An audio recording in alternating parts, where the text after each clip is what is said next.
অসমত এতিয়া বানপানী। ৰাজ্যখনৰ প্ৰায় 50% কৃষকৰ কামিহাড় ভাঙি গৈছে শেহতীয়া বানত। এনে প্ৰেক্ষাপটত বানে মৰা পথাৰসমূহৰ পানী শুকাই যোৱাৰ পাছতে কম দিনতে উপাৰ্জন কৰিব পৰা কেইবিধমান শস্যৰ খেতিৰ বিষয়ে আজি আমাৰ কৃষক বন্ধুসকলক জনাম। যিকেইবিধ শস্যৰ খেতি আপোনালোকে ভাদ মাহৰ শেষৰ ফালে আহিনৰ প্ৰথমৰ পৰা আৰম্ভ কৰিব পাৰিব। আৰু এইবোৰ শস্যৰ খেতি কৰি আপোনালোকে শালি ধানৰ খেতিতকৈ দুগুণ উপাৰ্জন কৰিব পাৰিব। আজি আপোনালোকৰ মাজত পানীলাও খেতিৰ সবিশেষ আলোচনা কৰিম। তো নমস্কাৰ কৃষক বন্ধু বান্ধৱীসকল, আশা কৰোঁ আপোনালোক সকলো ভালে আছে। স্বাগতম জনাইছোঁ মোৰ আকৌ এটা নতুন ভিডিঅ'লৈ। কৃষক বন্ধু বান্ধৱীসকল, আপোনালোকৰ মাজলৈ আজি মই দুটা কোম্পানীৰ বেলেগ বেলেগ পানীলাওৰ বীজ লৈ আহিছোঁ। আপোনালোকে ওপৰৰ স্ক্ৰীনত প্ৰথমটো পানীলাওৰ বীজ দেখিবলৈ পাইছে।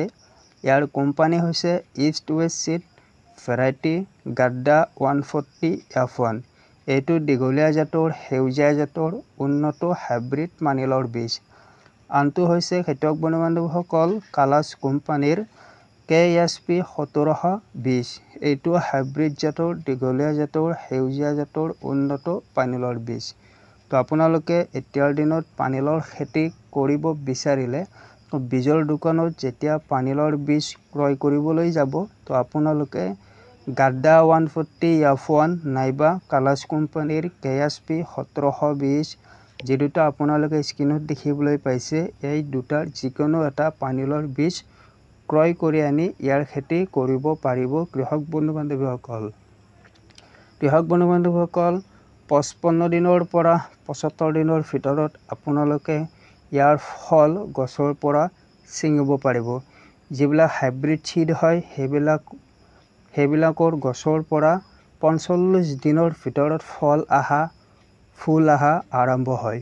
তো খেতিয়ক বন্ধু বান্ধৱীসকল, পানীলাও খেতিৰ বাবে পানী জমা হ'ব নোৱাৰা অখা পলসুৱা মাটি পানীলাও খেতিৰ বাবে উপযোগী হয়। খেতিয়ক বন্ধু বান্ধৱীসকল, বীজ সিঁচাৰ সময় বসন্তকালৰ বাবে ফেব্ৰুৱাৰী মাৰ্চ মাহৰ ভিতৰত, গ্ৰীষ্মকালৰ বাবে জুন জুলাই মাহৰ ভিতৰত আৰু শীতকালৰ বাবে ছেপ্টেম্বৰ মাহৰ ভিতৰত আপোনালোকে পানীলাওৰ বীজ সিঁচিব পাৰিব। খেতিয়ক বন্ধু বান্ধৱীসকল, লাওৰ বীজ শেহতীয়া পানী শুকোৱাৰ পিছত কৰিব পাৰে। যিবিলাক অঞ্চলত বানপানী হৈছে, বানপানী হোৱা অঞ্চলবোৰত যেতিয়া পানী নাইকিয়া হৈ পৰিব, তেতিয়া আপোনালোকে তাত পানীলাও খেতি কৰিব পাৰিব।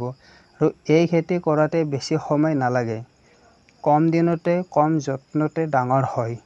আগতীয়াকৈ বজাৰত উলিয়াব পাৰিলে অধিক দামতো বিক্ৰী কৰিব পাৰিব। খেতিয়ক বন্ধু বান্ধৱীসকল, আমি সকলোৱে জানো যে এটা পানীলাওৰ বজাৰৰ দাম 40 টকা 50 টকা। আমি যদিহে আগতীয়াকৈ বজাৰত পানীলাও উলিয়াব পাৰোঁ, তেতিয়াহ'লে আমি অধিক দামত পানীলাও বিক্ৰী কৰিব পাৰিম আৰু আমি অধিক উপাৰ্জন টকা ইনকাম কৰিব পাৰিম কৃষক বন্ধু বান্ধৱীসকল। আৰু পানীলাও খেতিত বেছি যত্ন নাই কৃষক বন্ধু বান্ধৱীসকল। আমি গছজোপা ধুনীয়াকৈ ৰোপণ কৰাৰ পিছত মাজে সময়ে নিৰীক্ষণ কৰি থাকিব লাগে। যদিহে তাত কিবা কীট পতংগ ধৰিছে, তাত কীটনাশক দৰৱ প্ৰয়োগ কৰিব লাগে। এখন ধুনীয়াকৈ চাইন দিব লাগে। পানীলাও চাইনত যিমানে বগাব পাৰিব, সিমানে তাৰ গছৰ পৰা আমি ফল লাভ কৰিব পাৰিম। তো আপোনালোকে চাইনখন অলপ ডাঙৰ বহলভাৱে চাইনখন দিব। যদিহে আপুনি বিজনেছ ভিত্তিত খেতি কৰে, তো আপোনালোকে সেইটো আইডিয়া নিজে লগাই ল'ব পাৰিব। বিজনেছ ভিত্তিত পানীলাওৰ খেতি কৰিলে তো আপোনালোকে দীঘলীয়া জাতৰ পানীলাওৰ খেতি কৰিব। এই দুটাৰ যিকোনো এটা পানীলাওৰ বীজৰ দোকানৰ পৰা ক্ৰয় কৰিব পাৰিব কৃষক বন্ধু বান্ধৱীসকল। তো কৃষক বন্ধু বান্ধৱীসকল, আপোনালোকে এতিয়া মূলাৰো খেতি কৰিব পাৰিব, ধনিয়াৰো খেতি কৰিব পাৰিব। আগতীয়াকৈ এইবিলাক বজাৰত উলিয়াব পাৰিলে আমি অধিক দামত বিক্ৰী কৰি টকা ইনকাম কৰিব পাৰিম। তো কৃষক বন্ধু বান্ধৱীসকল, এইখিনি আছিল পানীলাও খেতিৰ কিছু সবিশেষ তথ্য।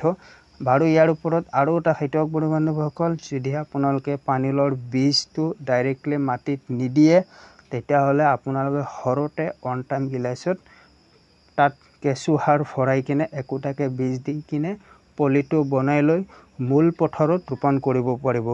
মূল পথাৰত যিটো মাটিৰে অখা কৰি আপোনালোকে পানীলাও গছ ৰোৱাৰ বাবে ঠাই বনাব, তো সেইখিনি ঠাইত যথেষ্ট পৰিমাণে আপোনালোকে গোবৰ সাৰ নাইবা পচন সাৰ আগতীয়াকৈ দি লৈ মাটিটো ধুনীয়াকৈ মিহল কৰি তল ওপৰ কৰি কিনে থৈ দিব।